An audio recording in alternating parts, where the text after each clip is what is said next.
మా సమ్మక్క సారలమ్మ ప్రాజెక్టుకు నీటి కేటాయింపులు, మా సీతారామ సాగర్కు నీటి కేటాయింపులు కేంద్ర ప్రభుత్వం 10 ఏళ్ల నుంచి ఆపుతున్నదంటే మోడీ గారు ఆపినట్టే, కిషన్ రెడ్డి గారు చెప్పినట్టే కదా. ఈ లాజిక్ ఎందుకు మిస్ అవుతున్నావు కిషన్ రెడ్డి గారు అని నేను అడుగుతున్నా.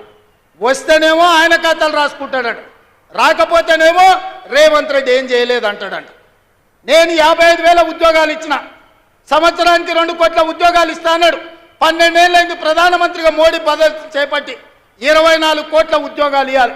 తెలంగాణ రాష్ట్రంలో నేను ఎల్బీ స్టేడియంలో తలలు లెక్క గట్టి 55,163 మందిని నేను తలలు లెక్క గట్టిస్తా.